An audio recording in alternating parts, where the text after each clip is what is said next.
ప్రభుత్వ పెన్షనర్లకు అదిరిపోయే గుడ్ న్యూస్. అతి త్వరలోనే రాబోతున్న 8వ పే కమిషన్ లక్షలాది మంది పెన్షనర్ల జీవితాల్లో కొత్త వెలుగులు నింపబోతోంది. అవును, మీరు విన్నది నిజమే. కనిష్ట పెన్షన్ ఏకంగా 25,000 రూపాయల మార్కును దాటబోతోంది. ప్రస్తుతం ఉన్న నివేదికల ప్రకారం 8వ పే కమిషన్ అమలుతో పెన్షన్లలో ఇప్పటికే భారీగా మార్పులు రాబోతున్నాయి.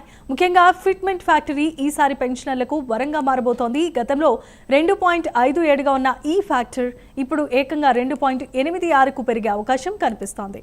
లెక్కలు చూస్తే కళ్ళు చెదరాల్సిందే.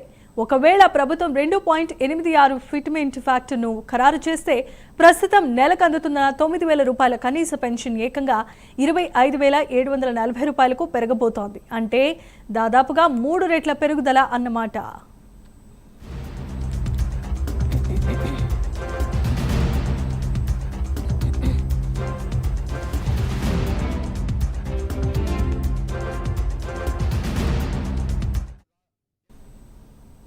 దీంతో పాటుగా ప్రభుత్వం ప్రతిపాదించిన యూనిఫైడ్ పెన్షన్ స్కీమ్ కూడా పెన్షనర్లకు కొండంత అండగా నిలవబోతోంది.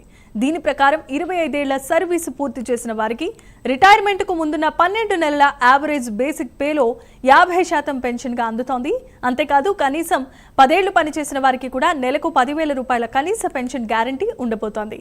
పెరుగుతున్న నిత్యావసర ధరలు, జీవన వ్యయాన్ని దృష్టిలో ఉంచుకొని రిటైర్డ్ ఉద్యోగులకు పూర్తి ఆర్థిక భరోసా కల్పించడమే లక్ష్యంగా కేంద్రం ఈ అడుగులు ముందుకేస్తోంది. మొత్తానికి 8వ పే కమిషన్ సిఫారసులు అమల్లోనికి వస్తే పెన్షనర్ల ఆర్థిక కష్టాలకు చెక్ పడినట్లే. ఈ భారీ పెంపు కోసం పెన్షనర్లు ఎంతో ఆశగా ఎదురు చూస్తున్నారు. మరి ప్రభుత్వం దీనిపై అధికారిక ప్రకటన ఎప్పుడు చేస్తుందో వేచి చూడాలి.